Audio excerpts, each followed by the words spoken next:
Today is the 33rd Sunday of the year. Our Gospel text is Mark chapter 13, verses 24 through 32. I would like to approach this text through what I believe to be a universal human experience. It's the experience of incoherence. There are moments, there are events, there are things about reality that leave us incoherent. They're incomprehensible. The Cistercian monk Thomas Merton, who lived 27 years in the Cistercian monastery of Gethsemane Abbey in Kentucky, received many visitors during those 27 years. One of them was a Sufi mystic by the name of Sidi Abdesselam. Abdesselam, after visiting Merton in October 1966, wrote him a letter in February of the following year. And he used an expression which resonated deeply with Merton, and in fact, it resonates deeply within our Catholic tradition. Abdesselam said, "What is best is not said." It resonated particularly with Merton, and I think I can say this because in 1940, 1 year before he went to the monastery, as a young man reflecting in his journal on poetry and the writings of St. Bonaventure, he spoke of keeping hid that which cannot be told. Now, this is a universal human experience. All of us, if we're thoughtful enough, come to those moments where we can't articulate adequately what we've experienced.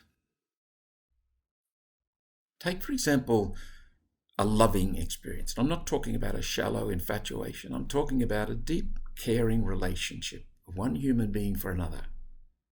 At the core of that relationship is the experience of belief,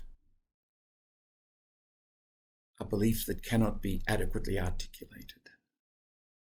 The two believe in each other. If they didn't, their love would be a sham.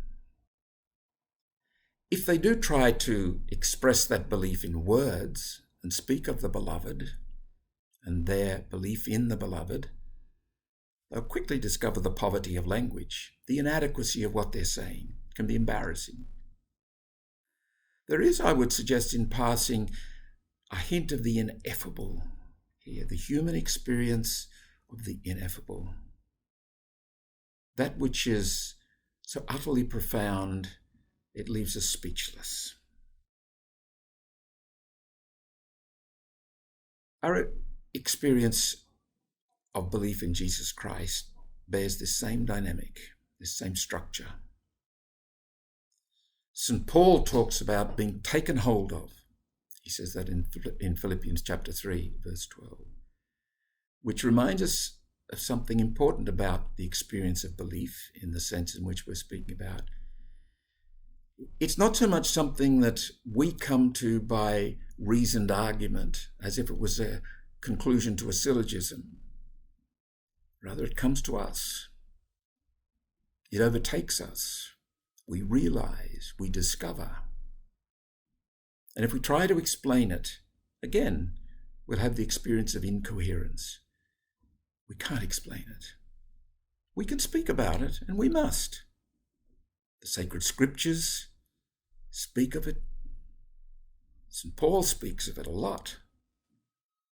Theological texts down through the ages, creedal formulae such as the Apostles' Creed. Spiritual texts speak of it. We need a word of warning in this. The articulation, the words, are inadequate. They are not a replacement for, they are not the belief. It's sad when I hear people say, "Oh, I don't believe that stuff anymore, so I gave Christianity away." The belief is not the articulation of the belief. The belief is not the theology or the spiritual text or the creedal formulae, not even the scriptures. We can be utterly knowledgeable in all that, but we without belief.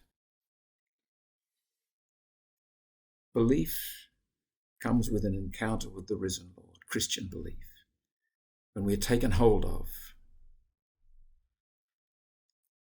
The gospel text today is part of a group of texts known as apocalyptic literature. Now, we ought not be misled by the common colloquial use of the word apocalyptic, such as newsreaders might use in the case of a bushfire or an earthquake or something like that. The word comes from the Greek word apokalyptein, which means to reveal, to bring into the light, to make clear, to uncover.